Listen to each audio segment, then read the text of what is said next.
Jérémie, chapitre 26.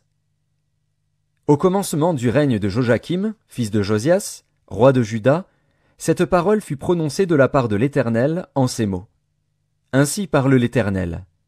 Tiens-toi dans le parvis de la maison de l'Éternel, et dis à ceux qui de toutes les villes de Juda viennent se prosterner dans la maison de l'Éternel toutes les paroles que je t'ordonne de leur dire, n'en retranche pas un mot.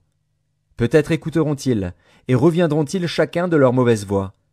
Alors je me repentirai du mal que j'avais pensé leur faire à cause de la méchanceté de leurs actions. Tu leur diras, ainsi parle l'Éternel. Si vous ne m'écoutez pas quand je vous ordonne de suivre ma loi que j'ai mise devant vous, d'écouter les paroles de mes serviteurs, les prophètes, que je vous envoie, que je vous ai envoyés dès le matin, et que vous n'avez pas écouté, alors je traiterai cette maison comme Silo, et je ferai de cette ville un objet de malédiction pour toutes les nations de la terre. Les sacrificateurs, les prophètes et tout le peuple entendirent Jérémie prononcer ces paroles dans la maison de l'Éternel. Et comme Jérémie achevait de dire tout ce que l'Éternel lui avait ordonné de dire à tout le peuple, les sacrificateurs, les prophètes et tout le peuple se saisirent de lui en disant « Tu mourras ! Pourquoi prophétises-tu au nom de l'Éternel en disant « Cette maison sera comme Silo et cette ville sera dévastée, privée d'habitants » ?» Tout le peuple s'attroupa autour de Jérémie dans la maison de l'Éternel. Lorsque les chefs de Juda eurent appris ces choses, ils montèrent de la maison du roi à la maison de l'Éternel, et s'assirent à l'entrée de la porte neuve de la maison de l'Éternel.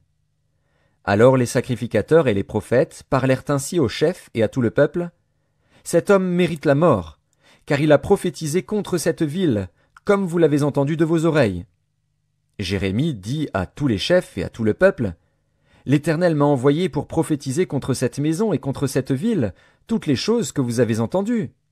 Maintenant réformez vos voies et vos œuvres, écoutez la voix de l'Éternel, votre Dieu, et l'Éternel se repentira du mal qu'il a prononcé contre vous. Pour moi, me voici entre vos mains. Traitez-moi comme il vous semblera bon et juste.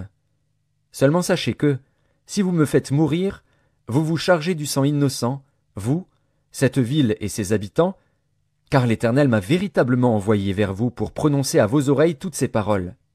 Les chefs et tout le peuple dirent aux sacrificateurs et aux prophètes, Cet homme ne mérite point la mort, car c'est au nom de l'Éternel, notre Dieu, qu'il nous a parlé.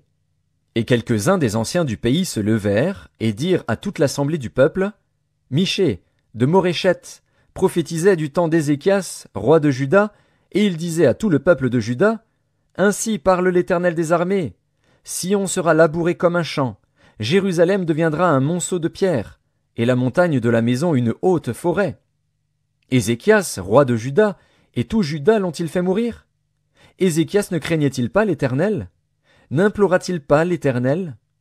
Alors l'Éternel se repentit du mal qu'il avait prononcé contre eux, et nous chargerions notre âme d'un si grand crime? Il y eut aussi un homme qui prophétisait au nom de l'Éternel, Uri, fils de Shemaéja, de Kirjat-Jéarim. Il prophétisa contre cette ville et contre ce pays entièrement les mêmes choses que Jérémie. Le roi Joachim, tous ses vaillants hommes et tous ses chefs entendirent ces paroles, et le roi chercha à le faire mourir. Uri, qui en fut informé, eut peur, prit la fuite et alla en Égypte. Le roi Joachim envoya des gens en Égypte, Elnathan, fils d'Akbor, et des gens avec lui en Égypte. Ils firent sortir d'Égypte Uri et l'amenèrent au roi Joachim, qui le fit mourir par l'épée et jeta son cadavre sur les sépulcres des enfants du peuple. Cependant la main d'Achikam, fils de Shaphan, fut avec Jérémie, et empêcha qu'il ne fût livré au peuple pour être mis à mort.